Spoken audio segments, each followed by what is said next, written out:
Hi force மக்களே, நான் உங்கள் சுரேஷ் கோயம்புத்தூர் பேசிட்டு இருக்கேன். இப்போ நம்ம அர்ஜென்ட் அந்த வீடியோவில் என்ன அப்படின்னா, டிஎன்ஏ 2024க்கான ரேங்க் ரிலீஸ் பண்ணி 1 hour ஆச்சு. இந்த ரேங்க்கை நம்ம அனலைஸ் பண்ணி பார்க்கையில் நமக்கு வந்து கிட்டத்தட்ட 11% ஆஃப் சீட் வந்து போன வருஷம் இந்த வருஷம் ரைஸ் ஆகிருக்கிறத பார்க்குறோம். நம்ம இன்னொரு முக்கியமான பாயிண்ட் என்னன்னா, சீட் எனக்கு கிடைக்குமா ஆவலை எல்லாரும் எதிர்பார்க்குறீங்க. அதுவும் கம்ப்யூட்டர் சயின்ஸ் கிடைக்குமான்னு எதிர்பார்க்குறீங்க.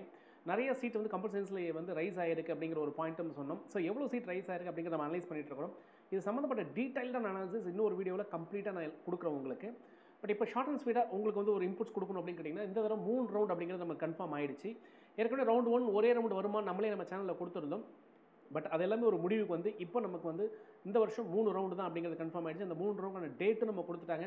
கவுன்சிலிங் எப்போ ஸ்டார்ட் ஆகுது அப்படின்னு கேட்டிங்கன்னா 22/7/2024 வரை இந்த மாதம் 22ஆம் தேதியிலேருந்து கிட்டத்தட்ட உங்களுக்கு வந்து 3/9/2024 வரைக்கும் வெவ்வேறு ஃபேஸ் ஸ்பெஷல் ரிசர்வேஷனுக்கு ஒரு தனியாக பண்ணியிருக்காங்க, 7.5 ரிசர்வேஷன் தனியாக பண்ணியிருக்காங்க, ஜென்ரல் கோட்டாவுக்கு தனியாக பண்ணியிருக்காங்க.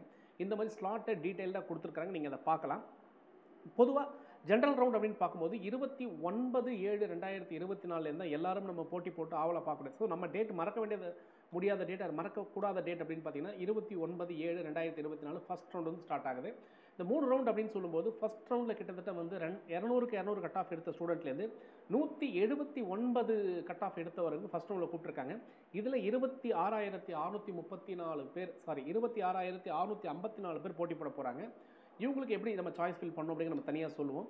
அடுத்து ரவுண்ட் 2 பொறுத்தவரை பார்த்தீங்கன்னா 178.975லேருந்து 142 கட் ஆஃப் வரைக்கும் செகண்ட் ரவுண்டுக்குள்ளே போக போகிறாங்க. கிட்டத்தட்ட இங்கே 77,948 பேர் இதில் வந்து உங்களுக்கு கூட காம்படிட் பண்ண போகிறாங்க. இதுக்கு எப்படி நம்ம சாய்ஸ் ஃபில் பண்ணணும் அப்படிங்கிறத நம்ம தனியாக சொல்கிறோம். அதே மாதிரி ரவுண்ட் 3 அப்படின்னு பார்க்கும்போது 141.955 அப்படிங்கிற கட் ஆஃப்லேருந்து 77.5 கட் ஆஃப் வரைக்கும் கிட்டத்தட்ட 92,999 பேர் வந்து இந்த தடவை வந்து தேர்ட் ரவுண்டில் பார்ட்டிசிபேட் பண்ண போகிறாங்க. ஆன் த ஹோல் அப்படின்னு நம்ம பார்க்கும்போது 1,97,000 ஸ்டூடெண்ட்ஸ்க்கு மேலே வந்து இந்த தடவை பார்ட்டிசிபேட் பண்ணுறோம்.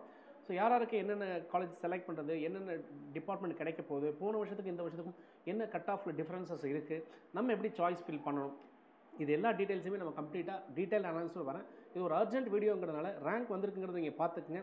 ரேங்க் வராதவங்க தயவு செய்து பதட்டப்பட வேண்டாம். கிரீவியன்சஸ் அப்படின்னு கொடுத்துருக்காங்க. நம்ம 1 வீக் டைம் இருக்குது. எந்த காரணத்தில் நம்ம ரேங்க் வரலை, என்ன ஏது அப்படிங்கிறத நம்ம போயிட்டு டேரெக்டாக நம்ம கன்ஃபார்ம் பண்ணி நம்ம ரேங்க்கையும் நம்ம வந்து வாங்கிக்க முடியும்.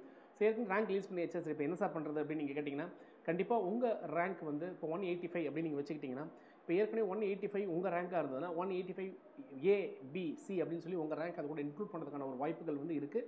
ஸோ பதட்டப்படுறதுக்குலாம் ஒன்றுமே இல்லை. கிளியர் அனாலிசிஸ் பண்ணிகிட்டு இருக்கிறேன். கிளியர் அனாலிசிஸோட கம்ப்ளீட்டாக உங்களுக்கு போன வருஷத்துக்கு இந்த வருஷத்துக்கு என்ன நடந்திருக்குது, நமக்கு எந்த காலேஜ் கிடைக்க போகுது, டீட்டெயில் நம்ம பார்க்கலாம். தொடர்ந்து பேச வேண்டியது உங்களோட சுரேஷ் இணையத்திலும் உங்கள் இதயத்திலும். நன்றி.